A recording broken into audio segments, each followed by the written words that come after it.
How dare you stand where he stood? Tell them how it happened that night. Tell them how you looked him in the eye. A man who trusted you and killed him. Tell them.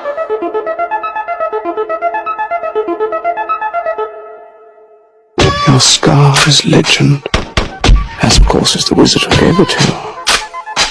Voldemort killed my parents.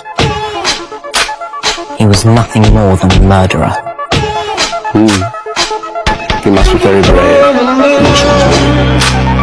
Very foolish. Fear of a name only increases fear of the thing itself. You're a fool, Harry Potter, and you will lose everything. Is this all real? Or is it just happening inside my head?